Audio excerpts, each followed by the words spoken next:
এই গাইস, চুলাতে এখন তেল দেওয়া হয়েছে কড়াইয়ে। এরপরে আলু ভাজা হবে। হ্যাঁ, এবার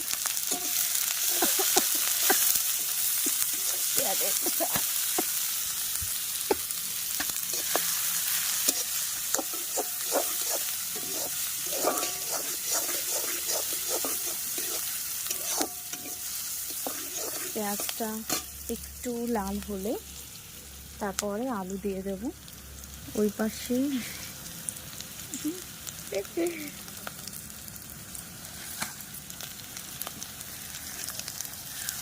রুটি ঝাড়ছে, রুটির আটা লেগে আছে, তাই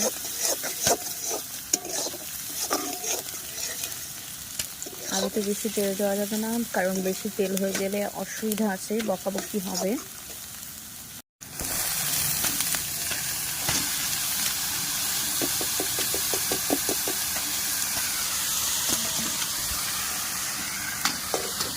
এখন আলু দেওয়া হয়ে গেছে। এবার আঁচ কমিয়ে দেওয়া হয়েছে, কারণ শীতের সময় বেশ ভালোই লাগছে, তাই না? গরম ধরছে, পুড়িয়েছে, কিন্তু আর যখন বেশি শীত ছিল ওই সময় এই আগুনটা দরকার ছিল। চুলো কাছে থাকলে পরে গরম তো লাগবে।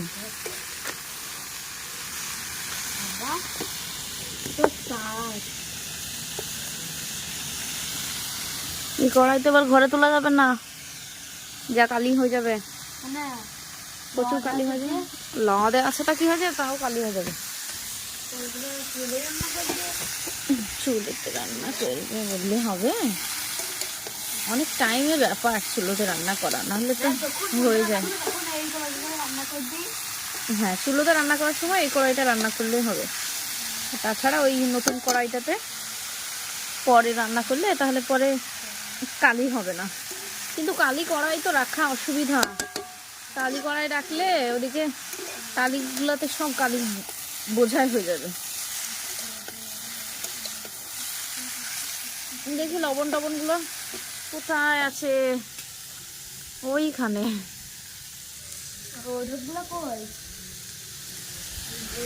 সিঁড়ির ওপরে অবস্থা কি বাবা, দেখি। লবণ দিতে হবে এবার। বিশাল নোংরা হয়ে গেল ছাদটা,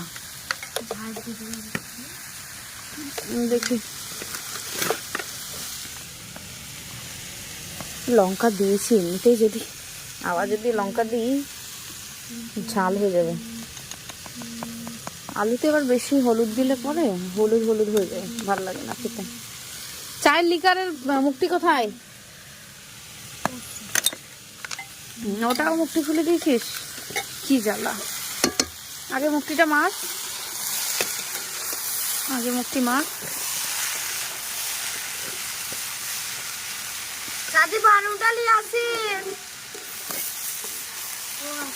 এইখানে বারণ আছে তো, ঝাড় দিতে হবে এগুলো সব। চুলো রান্না কিন্তু স্বাদটা বেশি থাকে, তাই না? এখন তো আমি তো সানডে সাসপেন্স শুনছিলাম, বন্ধ হয়ে গেল, কারণ ভিডিও করছি ফোনে, তাই বেশ মজা লাগছিল ছাদে সানডে সাসপেন্স শুনতে। উড়ন্ত লামা এসে এক্ষুনি আমাকে অ্যাটাক করতে পারে। সানডে সাসপেন্সে প্রফেসর শঙ্কুর উড়ন্ত লামার একটা গল্প শুনছিলাম। প্রফেসর শঙ্কুরকে তো অনেকেই চেনেন। Just wow. বেশি হলুদ দেব না, কারণ হলুদ আমি একদম সহ্য করতে পারি না। হলুদ দিলে না হাত হলুদ হলুদ হয়ে যায়, তারপরে আবার তরকারি কালচে কালচে হয়ে যায়, খুব বোরিং লাগে। মানে হলুদ ছাড়া তরকারি খেতে ভালো লাগে। হলুদ বেশি খাও ভালো না শরীরের পক্ষে। এই যে কড়াইয়ে আগে তলাতে মাটি দেওয়া ছিল, আরে জাল দিতে হবে, জাল শেষ হয়ে গেছে। Oh my god, oh my god. আর আমরা এই চুলোটা কিভাবে বানিয়েছি, চুলোটা হচ্ছে আপনার এই যে গামলা দেখতে পাচ্ছেন, গামলা কিনে নিয়ে আসা হয়েছে, তারপরে চুলো বানিয়েছি। আর চুলোটা রেখেছি হচ্ছে ছাদে, আর এখানে সুবিধা হবে কারণ এখানে কাটাকাছি করছিলাম। হ্যাঁ, কারণ চুলোটা ছাদে না রাখলে এদিকে ঘরে কালিতে ভর্তি হয়ে যেতে পারে। সেই জন্য চুলোটা রাখা। তা এদিকে ছাদের মুখে হয়ে গেছে, তো ওইদিকে কালি যেতেই পারে, এদিকগুলো সব কালি হয়ে যাবে। আমি আবার ওদিকে বসে বসে কাটাকুটি করছিলাম।